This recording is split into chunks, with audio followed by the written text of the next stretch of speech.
ഇത് അയർലൻഡിലെ ബാലിമോണ്ടോയിലെ Eagles flying ആണ്. അയർലൻഡിൽ തന്നെ ഏറ്റവും വലിയ മൂങ്ങകളുടെയും റാപ്റ്റേഴ്സിന്റെ സാങ്ച്വറിയാണിത്.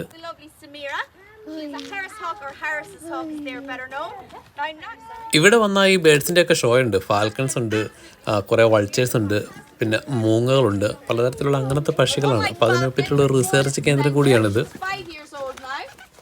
ഈ ഷോയിൽ ഇവിടെ വന്നേക്കുന്ന കാണികളെയും കൂടി ഇൻവോൾവ് ചെയ്യിപ്പിക്കുന്നുണ്ട്. ഇപ്പം നമ്മുടെ കയ്യിലെ മുകളിലൊക്കെ ഒരു ഗ്ലൗസ് ഒക്കെ ഇട്ട് അതിൻ്റെ മുകളിൽ ഇവിടെയുള്ള പക്ഷികളൊക്കെ കൊണ്ടിരുത്തും. നമുക്കതിനെ തൊട്ടടുത്ത് കാണാൻ പറ്റും.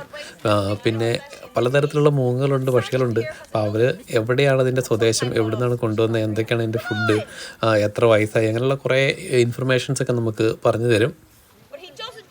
സാധാരണ നമ്മൾ സൂവിലൊക്കെ പോയി കഴിഞ്ഞാൽ ഇതുപോലത്തെ പക്ഷികളെ ഒരു കേജിൽ ഇട്ടേക്കുന്നതായിട്ട് നമുക്ക് കാണാൻ പറ്റുള്ളൂ. അപ്പോൾ നമുക്കതിനെ ആ ഒരു രീതിയിൽ എക്സ്പീരിയൻസ് ചെയ്യാൻ പറ്റുള്ളൂ. പക്ഷേ ഇത് നമ്മളെ തൊട്ടടുത്ത് വന്ന് നിൽക്കും. നമുക്ക് വേണ്ടി മാത്രം കാര്യങ്ങൾ പറഞ്ഞു തരാനായിട്ട് 1-2 പേര് അവിടെ ഉണ്ട്. നമ്മൾ തൊട്ടടുത്തുകൂടി ഈ സാധനത്തിനൊക്കെ കൊണ്ടുപോകും. അതാണ് ഈ ഷോയുടെ ഒരു വലിയ പ്രത്യേകത.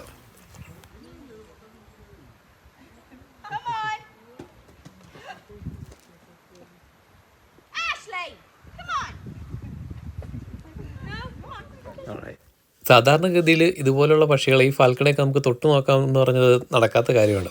ഇവിടെ വന്നാൽ അതിനുള്ളൊരു സാഹചര്യങ്ങളുണ്ട്. നമ്മൾ അടുത്തോടെ കൊണ്ടുപോകും. എല്ലാത്തിനും പറ്റത്തില്ല കേട്ടോ. ചില ഈ ഒരു പക്ഷി നമുക്ക് തൊടാൻ സമ്മതിക്കത്തില്ല അവർ.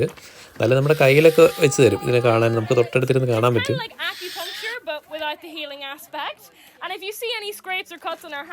ഒരു വർഷത്തിൽ 10,000-ലധികം ആളുകളാണ് ഈ ഷോ കാണാൻ വേണ്ടി എത്താറെന്നാണ് പറയുന്നത്. ട്രിപ്പ് അഡ്വൈസറിൻ്റെ ഒക്കെ ഒരു നല്ല റിവ്യൂ ഇതിനുണ്ട്. പക്ഷേ ഞങ്ങൾ ഈ പ്രാവശ്യം 2ാമത്തെ പ്രാവശ്യം പോയപ്പോൾ അവിടെ ഉണ്ടായിരുന്ന ബേഡ്സിൻ്റെ എണ്ണമൊക്കെ വളരെ കുറഞ്ഞിട്ടുണ്ട്. ഇതിന് മുമ്പ് പോയതിനേക്കാളും വളരെ കുറച്ച് ബേഡ്സ് മാത്രമാണ് ഈ വർഷം പോയപ്പോൾ ഉണ്ടായിരുന്നുള്ളൂ. കുറച്ചൊക്കെ ചത്തുപോയെന്നാണ് അവർ പറഞ്ഞത്. ഇതിനോട് ചേർന്ന് തന്നെ ഒരു പെറ്റിംഗ് സൂ കൂടി ഉണ്ട്. അപ്പോൾ ഇതിൻ്റെ അടുത്ത് മാനുകളുണ്ട്, അങ്ങനെ കുറേ അനിമൽസ് ഉണ്ട് കേട്ടോ. നമുക്ക് ഇവിടെ നിന്ന് ടിക്കറ്റ് എടുക്കുമ്പോൾ തന്നെ കൗണ്ടറിൽ നിന്ന് അതിന് കൊടുക്കാനുള്ള ഫുഡ് മേടിക്കാം.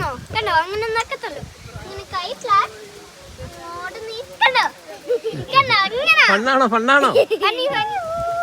പിന്നെ നമ്മൾ എക്സ്ട്രാ പൈസ കൊടുക്കണം. അപ്പോൾ ആ പൈസ മേടിച്ച് കൊടുത്തിട്ട് നമ്മൾ ഒരു പാക്കറ്റ് ഫുഡ് കിട്ടും. അപ്പോൾ അതുകൊണ്ട് നമുക്ക് ഇവിടെയുള്ള അനിമൽസിനെ ഫീഡ് ചെയ്യിപ്പിക്കാം, അതിനെ തൊട്ട് നോക്കാം.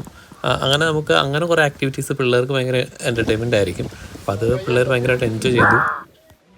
അപ്പോൾ ഇതിൻ്റെ കൂടെ തന്നെ കുറേ കോഴികളുണ്ട്, ആ കൂടെ തന്നെ കുറേ പ്രാവുകളുണ്ട്, കുറേ ഗിനിപ്പന്നികളുണ്ട്, പന്നികളുണ്ട്, ആടുകളുണ്ട്, അങ്ങനെ കുറേ മുയലുകളുണ്ട്. ഇതിനെയൊക്കെ നമുക്ക് അടുത്ത് പോയി കാണാൻ പറ്റും. അതിനൊക്കെ നമുക്ക് പിള്ളേരെ കൊണ്ട് കാണിക്കാൻ പറ്റും. പ്രത്യേകിച്ച് അയർലൻഡിലൊക്കെ താമസിക്കുന്ന നമുക്ക് ഇങ്ങനെയുള്ള സാധനങ്ങളൊക്കെ തൊട്ടടുത്ത് ഇങ്ങനെ പോയി കാണുക എന്നുള്ളതൊക്കെ അത്ര എളുപ്പമുള്ള കാര്യമല്ല. നമ്മൾ സ്കൂളിൽ പോകുന്നു, പിള്ളേർ സ്കൂളിൽ പോകുന്നു, അല്ലെങ്കിൽ കളിക്കാൻ ഗ്രൗണ്ടിൽ പോകുന്നു, അങ്ങനെ പോയിട്ട് തിരിച്ചു വരുന്നു. അപ്പോൾ ഇതുപോലത്തെ ഒരു ദിവസം, ഒരു വർഷത്തിലൊരു സമ്മറിലൊക്കെ നമുക്ക് ഇങ്ങനെ പിള്ളേരെ കൊണ്ടുപോയി കാണിക്കാൻ പറ്റും. നിൽക്കണുണ്ടോ അതെ പന്നീനെയൊക്കെ കണ്ട് ഇവിടെ നല്ല പന്നീനെയൊക്കെ അയച്ചു വിട്ടേക്കുക. അമ്മ വിചാരിക്കും ഇതിനൊക്കെ നമ്മൾ അടിച്ച് കയറ്റണമെന്ന് വിചാരിച്ചിട്ട് ഇന്നലെ രാവിലെ ഒരു പാത്രം പന്നി ഫ്രൈ തിന്നിട്ട് വന്നാല്.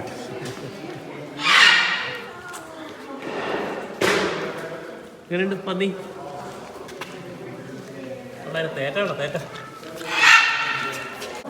പിന്നെ ഇവിടുത്തെ ഒരു വേറെ ഐറ്റം എന്ന് പറഞ്ഞാൽ ഒരു വെള്ള എലികൾ, കുറേ എലികളെ ഒരു കൂടുതലിട്ട് വളർത്തുന്നുണ്ട് കേട്ടോ.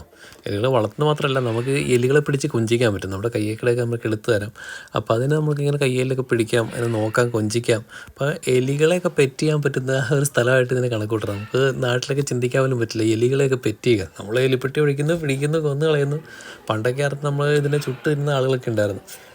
ഒരു 5-6 കൊല്ലം മുമ്പ് ബീഹാറിൽ ഞങ്ങളൊരു യാത്ര പോയപ്പോൾ അവിടെ ഇങ്ങനെ ചുട്ട് തിന്നുന്ന കുറേ ആൾക്കാരുണ്ട്. കമ്പയിൽ അതിൻ്റെ വാലിങ്ങനെ കെട്ടിയിട്ട് തീയുടെ മുകളിൽ പിടിച്ച് ചുട്ടിട്ട് അതിനെ തിന്നും. അപ്പോൾ ആ ഒരു രീതിയിലൊക്കെ നാട്ടിലുള്ള സെറ്റപ്പായി. ഇതിനെ ഇങ്ങനെ കൊഞ്ചിച്ച് ലാളിച്ച് വളർത്തുന്നൊരു മൃഗമായിട്ട് ഇതിൻ്റെ അകത്ത് വെച്ചേക്കുവാണ്.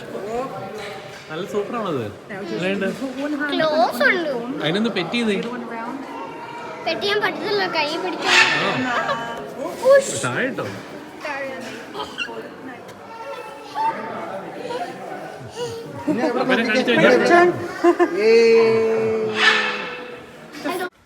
അമ്പാന്റെ ഒരു 4 സൈസ് പോലും ഇല്ല. അമ്പ നല്ല മൂട്ടറായിട്ട് വെക്കണുണ്ട്. കുതിരയാണ് പോലും കുതിര.